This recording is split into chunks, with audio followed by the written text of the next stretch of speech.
प्रणाम, नमस्कार। बहुत स्वागत है आपका उस कार्यक्रम में जिसका नाम है हे प्रभु आनंद दाता। अपनी रिएक्शंस हमें भेजिए, लगातार भेजिए। बहुत सुंदर प्रतिक्रियाएं मिल रही हैं और आज आप ही के यानी एक दर्शक के प्रश्न पर ही हम अपने विद्वान वक्ता से चर्चा करेंगे। हमारा व्हाट्सएप नंबर जो आप स्क्रीन पे देख रहे हैं 7000969440। आप अपनी प्रतिक्रियाएं इस पर हमें भेजें और हम आपके प्रश्नों के उत्तर भी देने का प्रयास करेंगे। और आपके जो भी सुझाव भी हों कार्यक्रम को लेकर या इसके स्वरूप को लेकर या इसके समय को लेकर भी, तो हमें ज़रूर भेजिएगा। आज जो एक दर्शक हैं, दंपत्ति हैं, डॉक्टर हैं, चिकित्सक हैं, इन्होंने एक प्रश्न हमको भेजा है। इनका कहना है कि वासना और कामना, इसमें क्या अंतर है। अब मैं जितनी अपनी अल्प बुद्धि से समझता हूं तो वासना, कामना कब वासना हो जाती है पता ही नहीं चलता। वासना को कामना बनने में शायद समय लगता है और कई बार तो इस शब्द का प्रयोग वहां कितना करना उचित होगा, लेकिन मैं देखता हूं कि व्यक्ति ईश्वर से मिलन को भी एक व्यसन बना लेता है।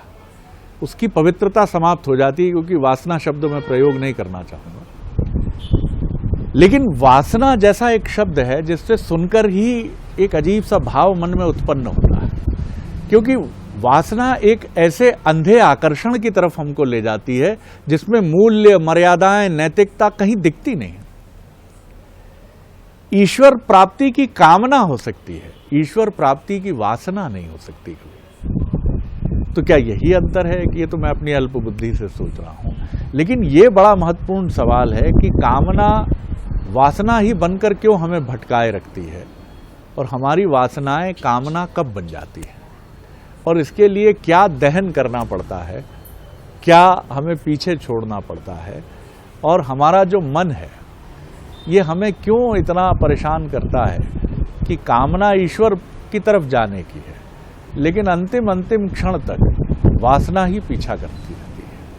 आज जानेंगे इसी विषय पर अपने विद्वान वक्ता से, भगवद गीता के अध्येता, मानस मर्मज्ञ doctor Surendra Bihari, professor doctor Surendra Bihari Goswami ji से। प्रणाम कर रहा हूँ गोस्वामी जी।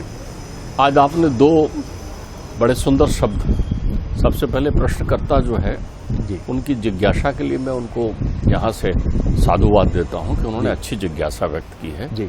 क्योंकि एक बात समझ लीजिए, हिंदी शब्द संरचनाओं का रूपांतरण जो है मूल रूप से संस्कृत से हुआ है। संस्कृत सदैव अपनी गोद में जिसे लेकर विचरण करती है उसे हिंदी कहते हैं। हिंदी हमेशा संस्कृत की गोद में खेलते रही और जितने भी संस्कृत के शब्द हैं, मूल वैदिक संस्कृत के शब्द, उसमें भी हिंदी समाहित रही।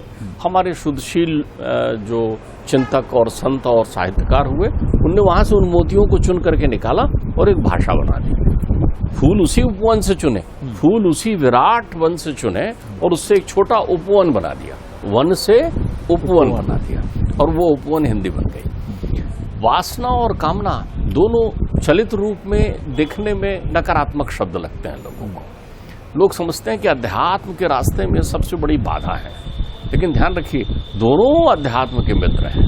वासना भी अच्छी है और कामना भी अच्छी है, लेकिन बहिर्मुखी वासना और कामना आपको भटका देती है और अंतर्मुखी वासना और कामना आपको दिव्य पथ प्रदान कर सकती है। दिव्य पथ, ध्यान रखिएगा, बहिर्मुखी वासनाओं का संबंध भौतिकता से जुड़ा हुआ होता है। वासनाएं किसी विकृति का स्वरूप नहीं है, वासनाएं एक जड़ मूल है जो मन रूपी उपजाऊ धरा पर एक सुंदर सा बीज लगता है, उसे वासना का वृक्ष कहते हैं। वासना के वृक्ष के बीज लग जाने से उसमें कामना उत्पन्न होती है।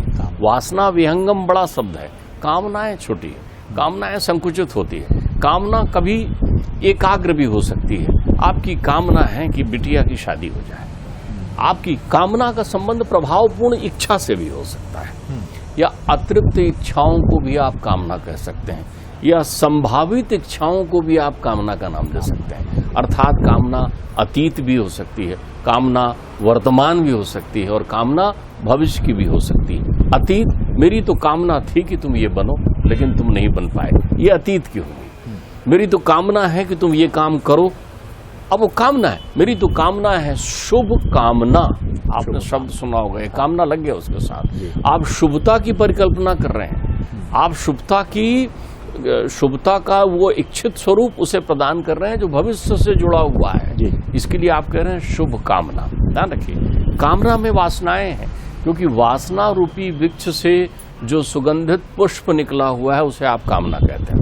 वासना बीज है, जड़ है। वासना बहिर्मुखी हो तो संसार में आपको 84 के चक्कर लगाते रहती हैं, क्योंकि वासनाओं की तृप्ति कभी नहीं हो सकती।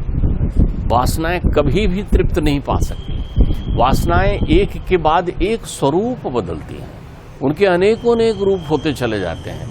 बालपन में जहां वो एक छोटी इच्छा के रूप में आती कि खिलौना दे दें, उस कामना में भी वासना छिपी हुई है। वासनाओं में स्मृति शामिल होता है, जन्म जन्मांतर से आपके पीछे चलती हैं, उसके कारण ही तो आपका जन्म होता है। वो लेकर ही आप जाते हैं, वो परिकल्पनाएं आपके साथ ही जाती है। तो आपकी इंद्रियाशक्ति, वो विक्षेप, इंद्रियों का वो विक्षेप जो बहुत महीन रूप में आपके रोम रोम में विद्यमान होता है, वो वासना कहलाती है। ध्यान रखिएगा।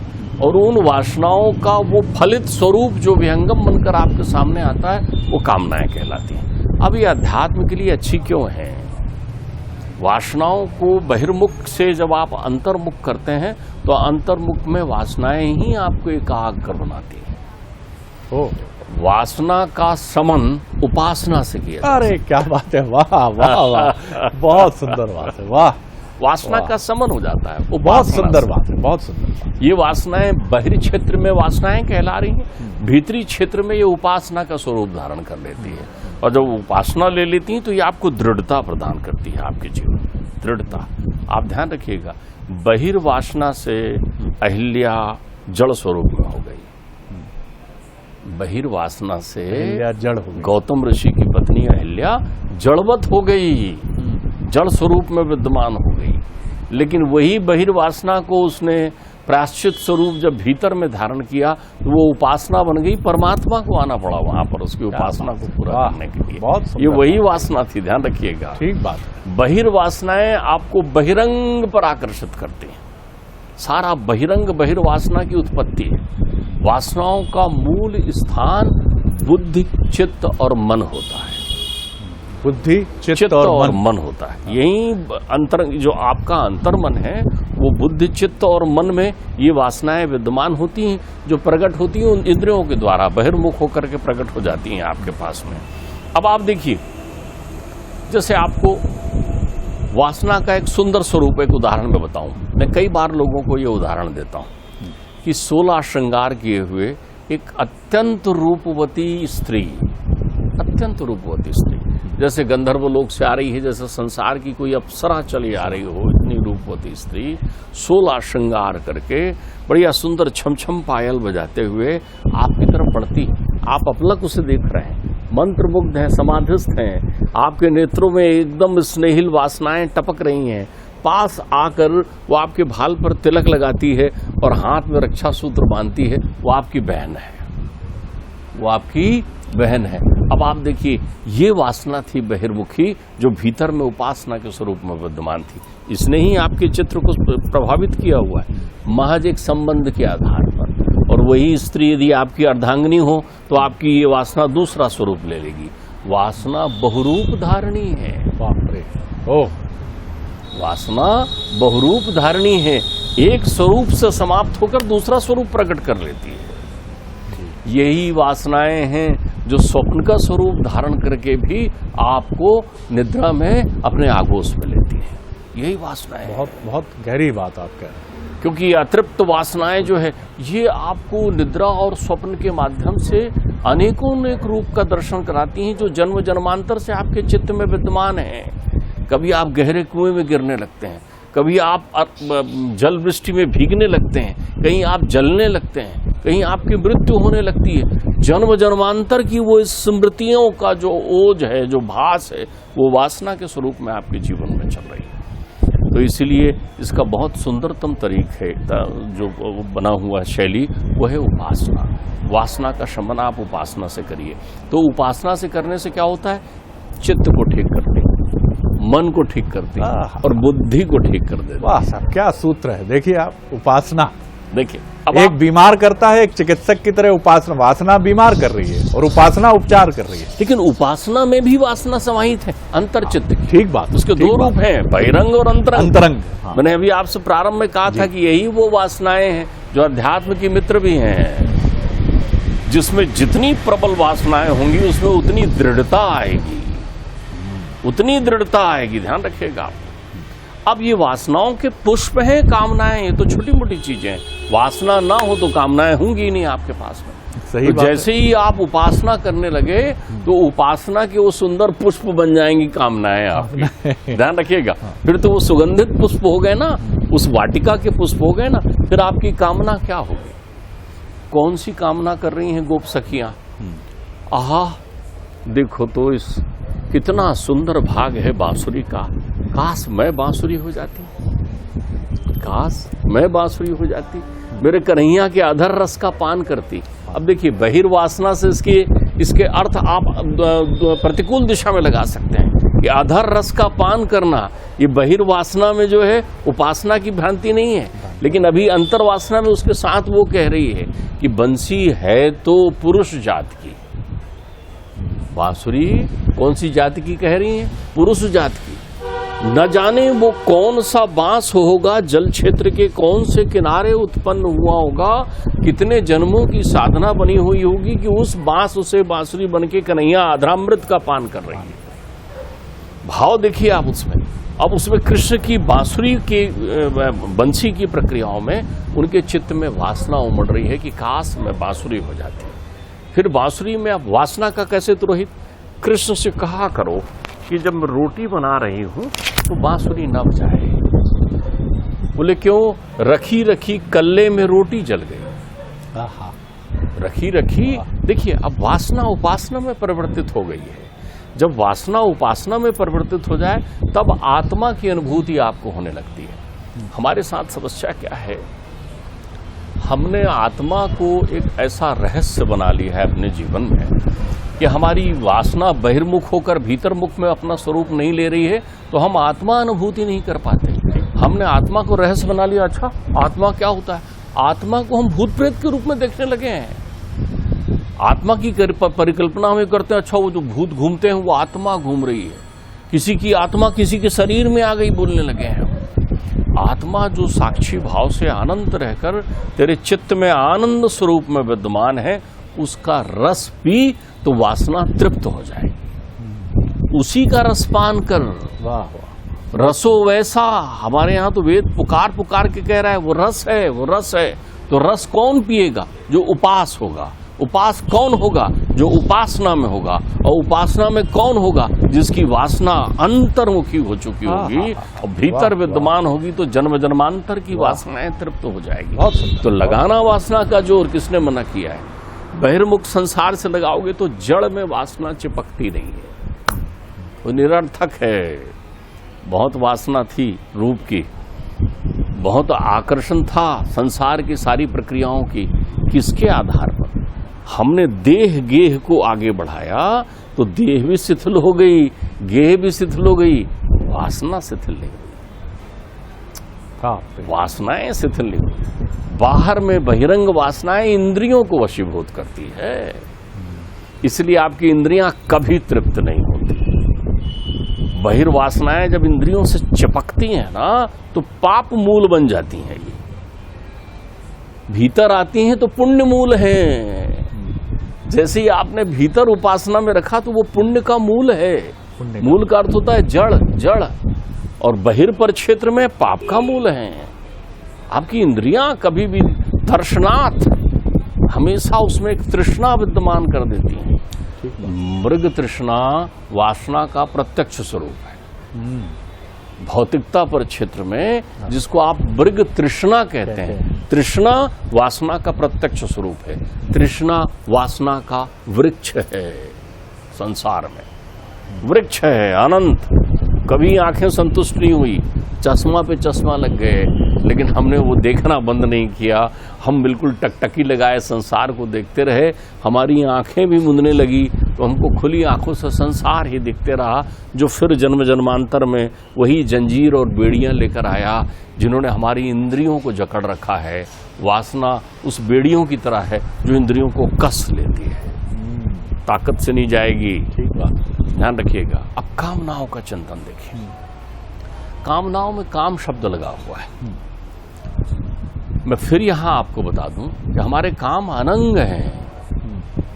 काम और वासना का संबंध अंग्रेजी के, मैं फिर से अपने शुद्धशील दर्शकों को सावधान करूंगा कि अंग्रेजी के शब्द सेक्स के लिए काम और वासना का प्रयोग ना करें। बहुत गहरी बात आपने कही। ये उससे कोई जुड़ाव ही नहीं रखती। वासना आपकी हर वो तृष्णा समाहित है। धन की वासना है, प्रतिष्ठा की वासना है, रूप की वासना है, शत्रुता की भी वासना होती है, बैर है, पूर्वग्रह भी वासना का स्वरूप है, द्वेष भी वासना का ही स्वरूप है, क्योंकि वासना विषय रस का सार है। संपूर्ण विषयों को एकत्रित करके मंथन करेंगे तो जो उसमें से निकलेगा उसे वासना कहते हैं। संपूर्ण विषयों को लाइए और एक जगह रख दीजिए और मंथन करिए, विषय विष जो निकलेगा, महाप्रलयंकारी विष जो बनकर निकलेगा, जिसका पान शिव ने किया था, वही विष है वासना बाहरी क्षेत्र में। तो आप कहेंगे सर तो ये विष अमृत क्यों हो गया?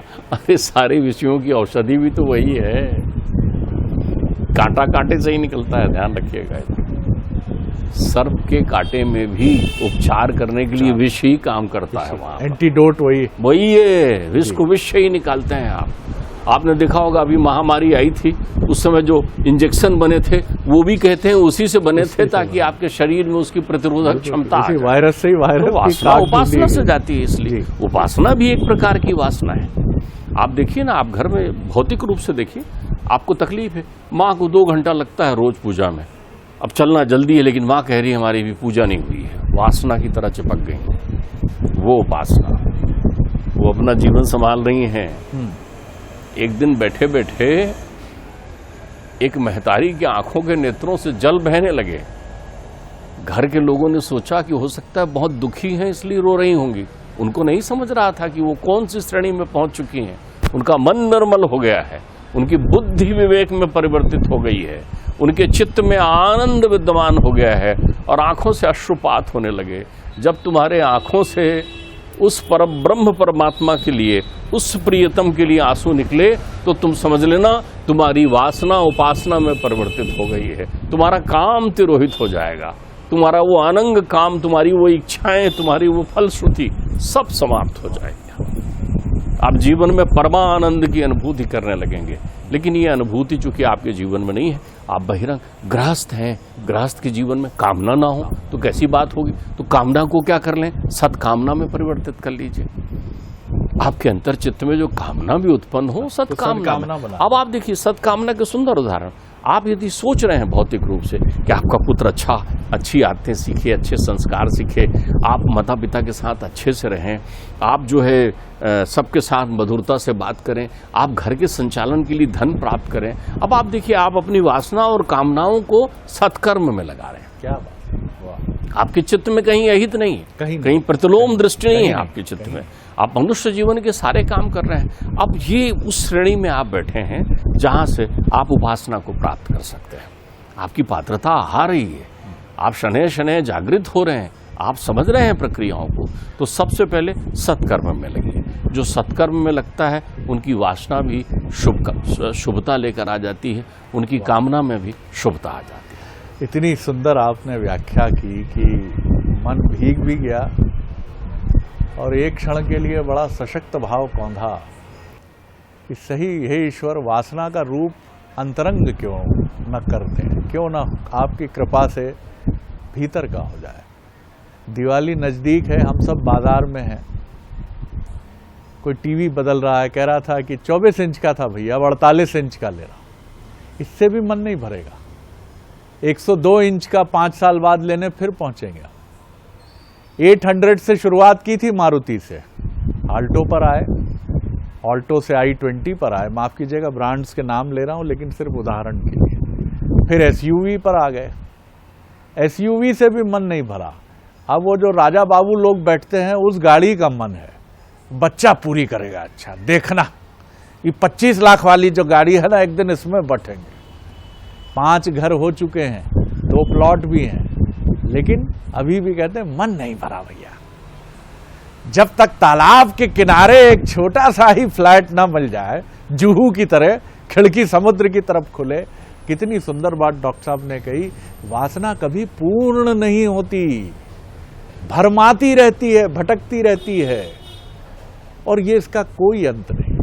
और एक ऐसी कामना है जो पुष्प बनकर ईश्वर की तरफ ले जाती, जहां इच्छाएं ही समाप्त है, अश्रु जल है, कहीं कोई तुलना नहीं है, कहीं कोई प्रतिस्पर्धा नहीं है, सिर्फ मैं हो और हम हैं और उनका तसव्वुर रात दिन, चुपके चुपके गुफ्तगू है इन दिनों।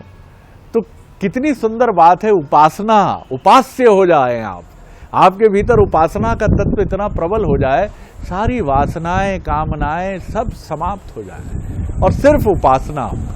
बहुत सुंदर बात उन्होंने अंत में कही कि सबकी सराहना करने लगे मन, इससे बड़ी उपासना क्या है? सराहना ही तो उपासना है। उनका बच्चा अमेरिका जा रहा है, अरे वाह, आनंद से आपकी आंखें चमक उठी जैसे आपका बच्चा गया। अरे वो सिन्हा साहब ले आए नई एसयूवी, अद्भुत है, अरे वाह सिन्हा साहब को बधाई, मैं भी बैठना चाहूंगा अगर वो कभी अवसर देंगे। लेकिन जब आंखें सिकुड़ जाती हैं, अच्छा अमेरिका चला गया होगा भैया, बहुत मेहनत तो करता था, हमारे ये तो नालायक हैं। या फिर आपने कहा रहे उनके पास पैसा 2 नंबर का बहुत है भैया, किसी यूनिवर्सिटी में करा दिए होंगे। जल रहे हैं, सुलग रहे हैं, वासनाएं दीमक की तरह सुराग लगा रही। ना, वासना उपासना में बदले सर। इस त्योहार पर्व पर इस कामना के साथ एक दीपक जरूर जलाइएगा। आनंद आ गया। डॉक्टर साहब प्रणाम कर रहा हूं आपको। अगले एपिसोड में एक और विषय लेकर उपस्थित होंगे। प्रणाम, नमस्कार।